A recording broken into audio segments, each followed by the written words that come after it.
welcome to Just a Minute.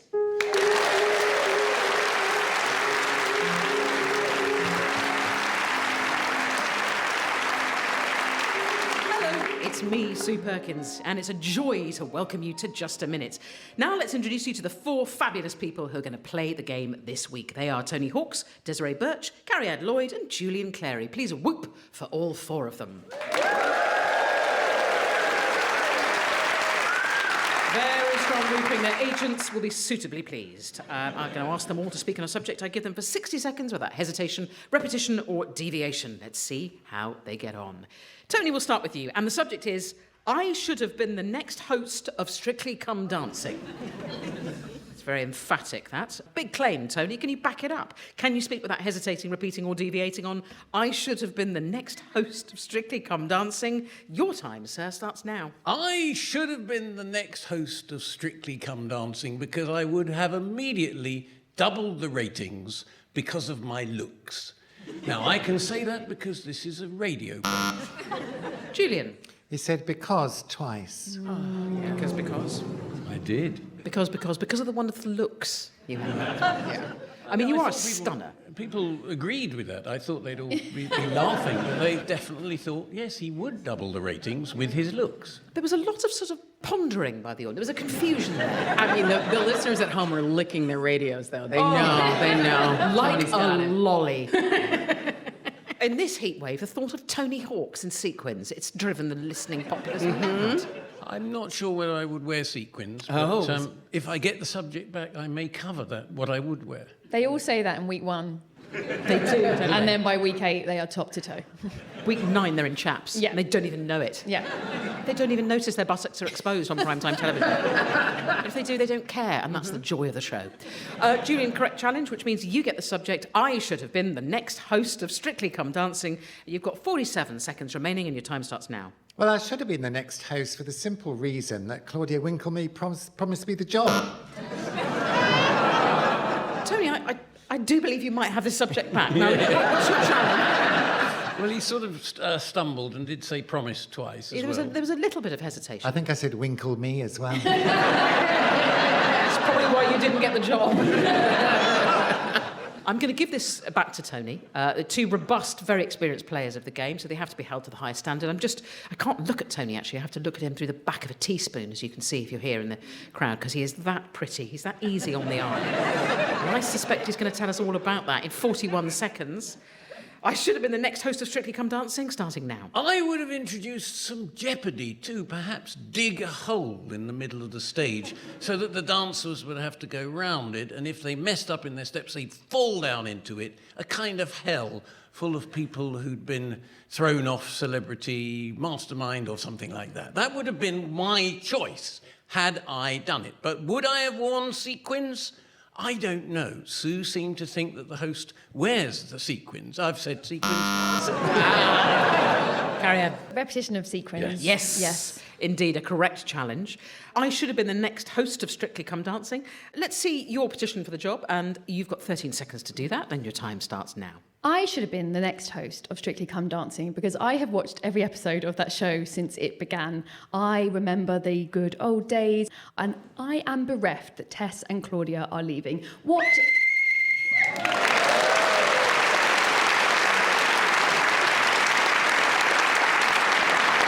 Well done. Speaking as the whistle went means you get the points. Well done, you. OK, let's move on to our next subject. And Desiree, it's your turn now. Your subject's very, very timely, I have to say. How to survive a British summer. Ooh, You have 60 seconds, and it starts now. Many who have come to the United Kingdom, along with locals, are wondering how to survive a British summer. While complaining does not make you cooler, it does relieve some of the steam going on in your mind as the temperatures soar through the roof. Firstly, one must make sure not to drink all day. It actually messes with your blood vessels and will make you feel cooler, even though you are... Carry on. There's a repetition of cooler. Yes, you are there right, was. Cool. Yes. It's a correct challenge. On fire. So you've got 35 seconds to tell us how to survive a British summer without hesitating, repeating or deviating, and that time starts now. How to survive a British summer is very simple. One must cocoon your whole body in ice sculptures. These are readily available. Head down to a supermarket, buy ice, or maybe you have... Desiree, repetition of ice. Yes, ice sculptures. No one wants ice, ever. What supermarket are you going to where you can just buy ice sculptures? It's definitely a Waitrose, right? One wouldn't like to say, but one would hope one can judge that I would go to Waitrose. I'd just like the Eros, please. 6 foot will do it. I just want to cocoon myself in it. I want to live how you live. Yeah, it's the only way. I bet you have a chocolate fountain on the full go all the time. They're actually full of oil and they're not as nice as real chocolate, so So no. you have got one. And a champagne luge, but what of it, Sue? Just pipe down. Correct challenge, Desiree. Correct challenge. 22 seconds. It's back with you. How to survive a British summer starting now. For the love of God, join the last century and start air conditioning buildings. It is about time. It is less energy than heating, and we all need the reprieve. Until those days come, one must start to become a vampire and only exist at night. Your workday starts at 9 p.m. now, friends. You must...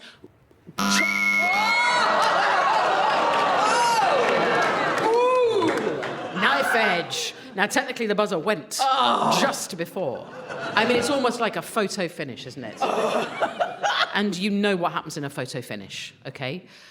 None of the things that we can do here because we simply don't have the technology. Yeah, So fair I'm going to give a point to Tony for what would have been a correct challenge, because for hesitation, I imagine, am I correct? Hesitation. Yes. But I'm also, because she was pretty much over the line, going to give the point to Desiree too. So there you go.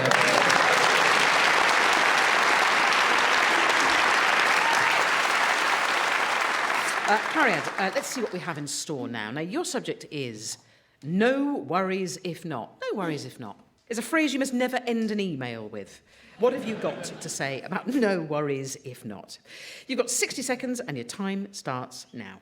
No worries if not is the rallying cry of all women sending an email and trying not to be too annoying, but hoping that their point is taken seriously. The exclamation mark at the end is particularly important. It implies I'm a jolly person. I am not someone who is irritating, but I know that you will talk about me when you go to the water cooler, because I do get things done in an annoying way. No worries. Tony?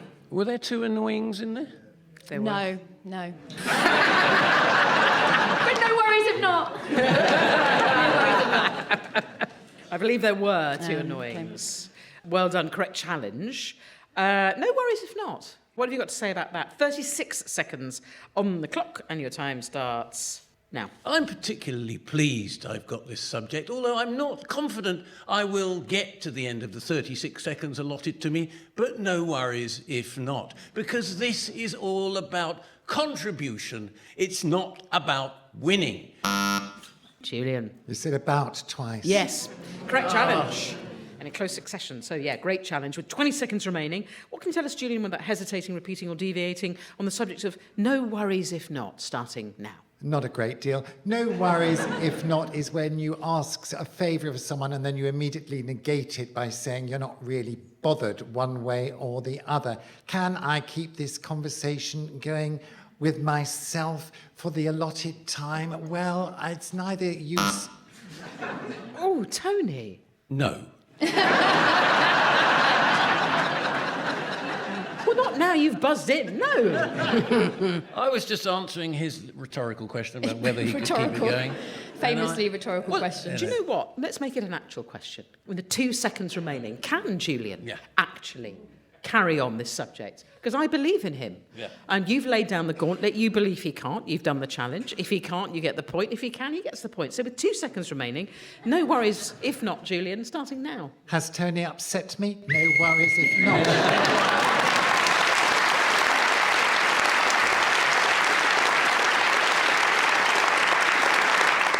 Julian speaking as the whistle went gets the point, and we are now with you, Julian. Actually, next subject is yours, and it's I got off scot-free. There's equal parts relish and genuine fear coming into this. You've got 60 seconds on I got off scot-free, and your time starts now.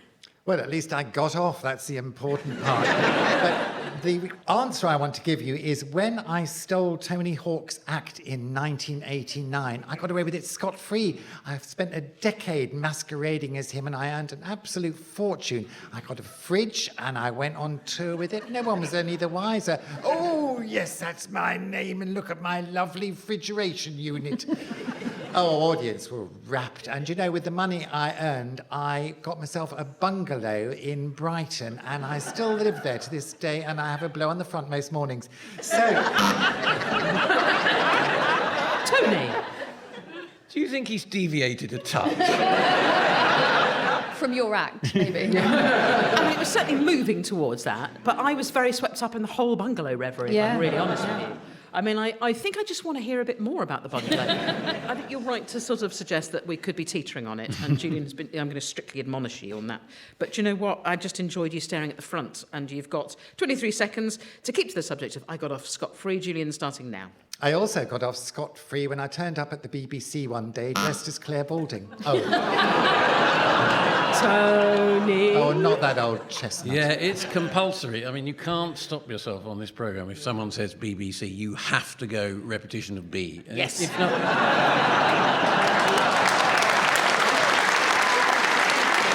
I right, Sue? You would be thrown out of the Just a Minute Union if somebody didn't do it. You have to do it. It's a correct challenge. Yeah, It is indeed repetition of B, and you get the subjects. Oh. 18... Yes, you weren't expecting that, were you? Now's your chance to reclaim that act from Julian. I got off scot-free, 18 seconds, starting now. During the COVID business, I sold a lot of PPE to the government.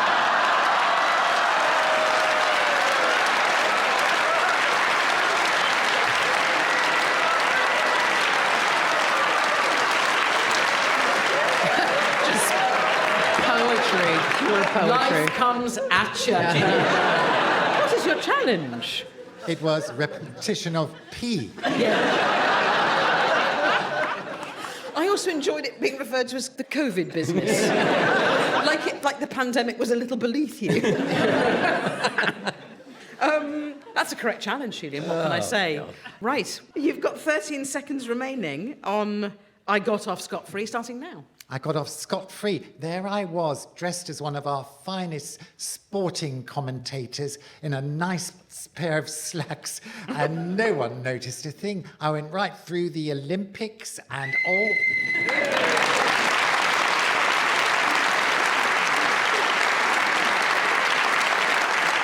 Julian was speaking as the whistle went, which means he gets that all-important point, because that's what we're here for. Not for the bounce, for the points. And with that in mind, at the end of the round, I can see from the scores that we have a running total that goes something like this. In third place, we've got Desiree. In joint second position, we have Tony and Cariad. And slightly ahead, we have Mr. Julian Clary.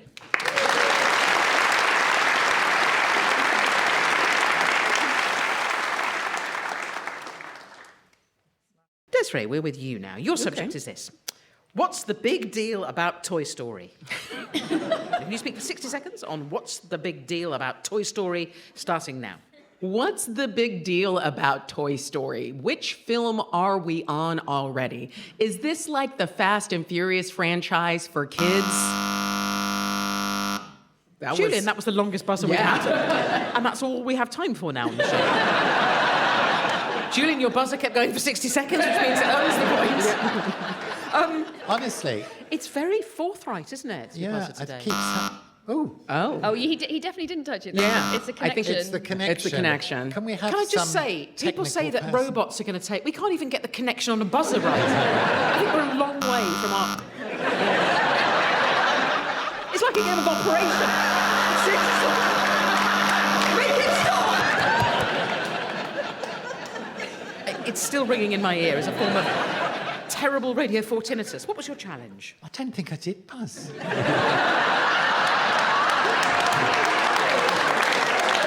Not intentionally. It's so sensitive to your movement now. It's almost it's become one with you. Was there a legitimate reason to buzz? I didn't No. sense one, but then that's not for me to say, really, because my job is just to adjudicate your reasons rather than just help you invent one. I don't even know whose subject it is. 50 seconds, incorrect challenge, or at least a challenge we couldn't get to the bottom of. So back with you, Desiree. What's the big deal about Toy Story starting now? What's the big deal about Toy Story? These films make more and more money every year. Oh, I heard it too.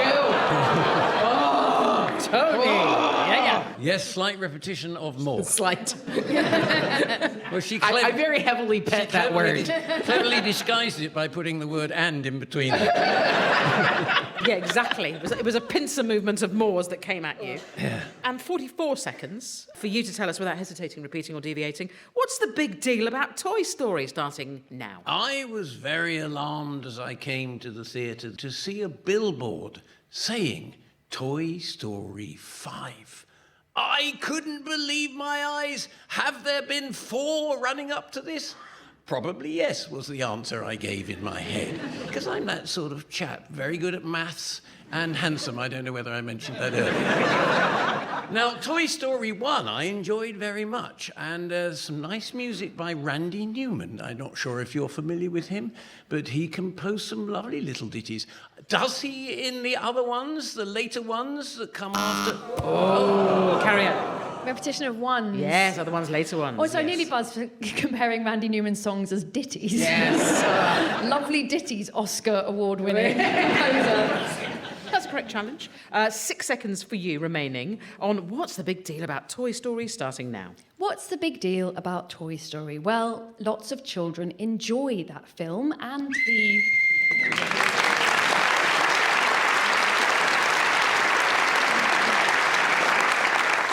Cariad, speaking as the whistle went, gets the point. And Julian, we're back with you. Now, your subject is the day that changed my life forever. God, I hope I'm involved in that. Could you speak for a minute about the day that changed my life forever? 60 seconds, starting now. The day that changed my life forever was when I met Claire Sweeney. I looked into those beautiful eyes and I thought, this is the woman that I want to spend the rest of my life with. She said to me, "Oh, you're right, lovely you are." It's like she's in the room, isn't it, Cariad? She's in the room. Whereas I think it's deviation, because isn't she from Liverpool?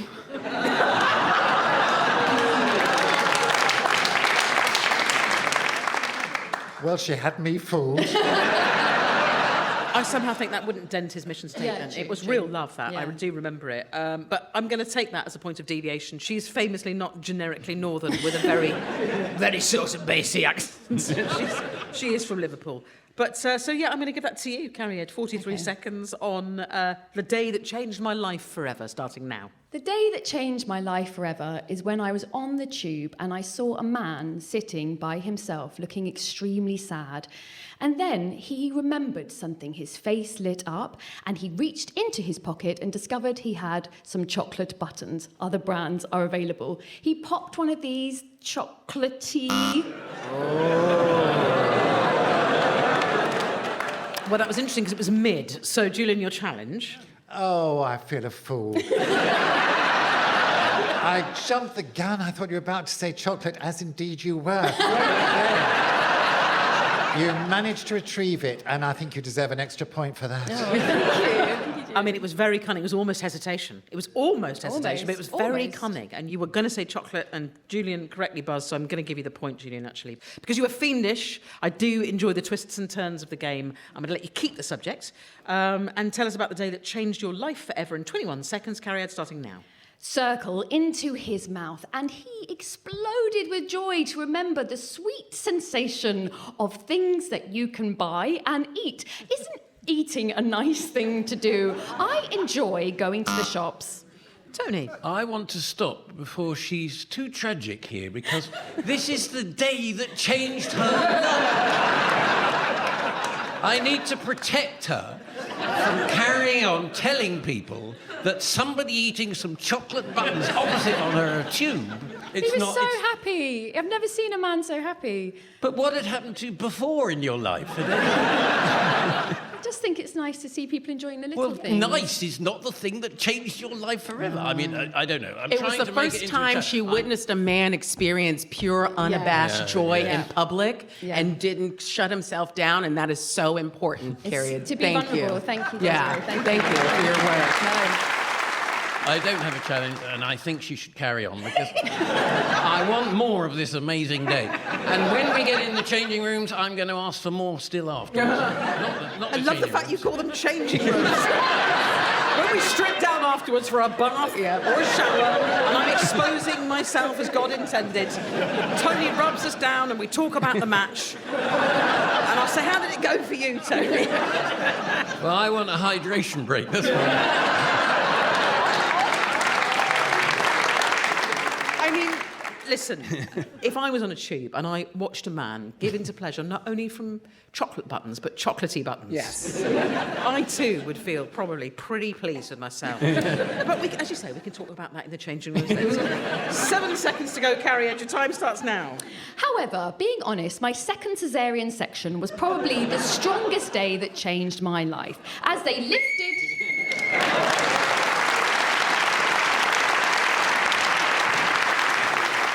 I really enjoyed the fact it was the second one that changed your life.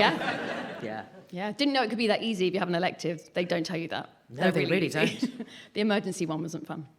But I thought I'd keep it light, Tony, and talk about chocolate buttons. So there's the You real see stuff. now why she made the choices that she did, Tony? No, they were excellent choices. But that's and- one for the hot tub later. We can...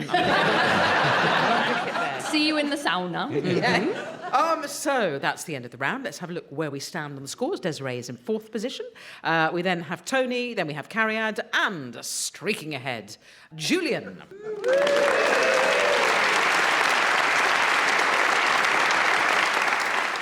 Desiree, we are with you now. Let's see what we've got in store. On your card, it says, I've never seen anything like it. Just generally about my being. Just never seen anything Never like seen it. anything like Okay, it. I've You never seen magnificent beauty. Right. This could go anywhere, this one. Can you speak for 60 seconds? On the subject of I've never seen anything like it, your time starts now. I've never seen anything like it. The hype man had just taken to the stage with his arms pumping in the air. Are you guys ready to party? He shouted and did a front flip. It looked like he'd done it several times, but hadn't accounted for the platform shoes he was wearing and bashed his face directly into the stage. There was a loud shriek, and he spat blood and chiclet-like teeth everywhere into the first 3 rows. He stumbled backwards into the Marshall stacks. Smash! Sparks! Suddenly there was a chemical fire happening everywhere, and people were running away. All of this at the county fair? This was meant to be a celebratory event for the kids to demonstrate their new song they had invented with the teacher who had moved from...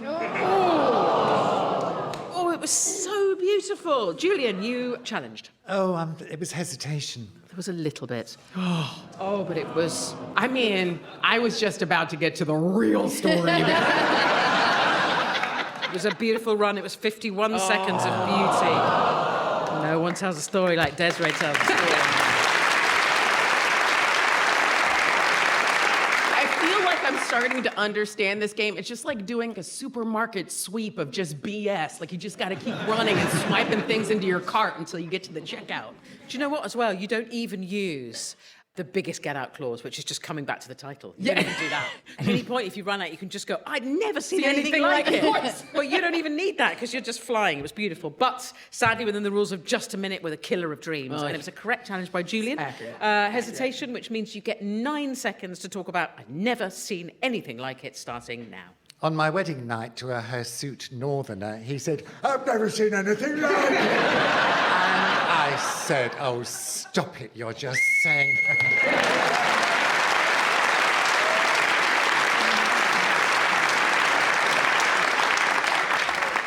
He was channeling Claire Sweeney by the sounds of it. Incredible. Well done. You were speaking as the whistle went. You get the point. And finally, Julian, your subject. I found myself in a bath of baked beans. Coming from you, I would believe it, actually. You've had a full life. Well, that's nice talk, isn't it? You've had a full life. You've experienced lots of things. I think you've seen the world. Ain't that the truth? Can you speak for a minute on I found myself in a bath of baked beans? Your time starts now. I found myself in a bath of baked beans, which apparently will surprise no one. I'd had an awful lot to drink and I'd gone to this nightclub. Someone said, get your kit off, dive in there. Well, they get everywhere, don't they? These naughty little beans, but very good for the complexion, and you get an orange glow afterwards, which lasted several days and very attractive when you're wandering the seafront in Brighton. I found myself in a bath of baked beans every Friday night after that. It's very therapeutic, and if you get peckish while you are having a soak, then just open your mouth and lap it up, full of protein, as long as you have the correct make on the tin. I don't like the cheap varieties. If I found myself in a bath of baked beans, they've got to be quality. After all, you don't want something that...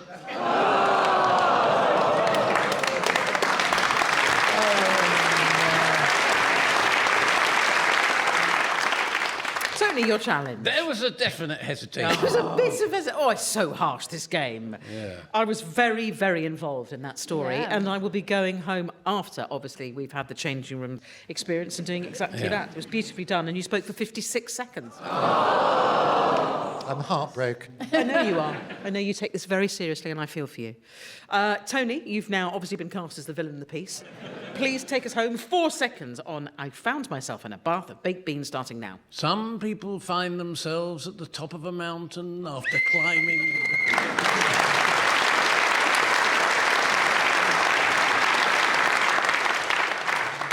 Well done. You were speaking as the whistle went, and that means that you get the points. That's sadly all we've got time for today. We end on that slightly sour note, I think, that Tony introduced there. That's how I like to leave every light entertainment show that I participate in.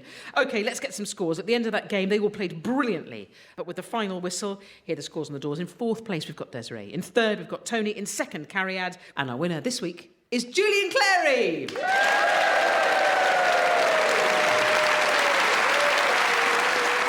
And there, my lovelies, I'm afraid we've got to leave you. But first of all, thanks to our incredible players of today's game, Tony Hawkes, Desiree Burch, Cariad Lloyd and Julian Clary. And of course, must thank the legends of this game, Ian Messiter and Nicholas Parsons. And a big thank you to Jodie Charman for blowing her whistle so delicately in my lughole. The producer was Georgia Keating, and it was a BBC Studios production for Radio 4. And this is me, Sue Perkins, saying thanks for listening. And please do join us again, wherever you are, the next time we play Just a Minute.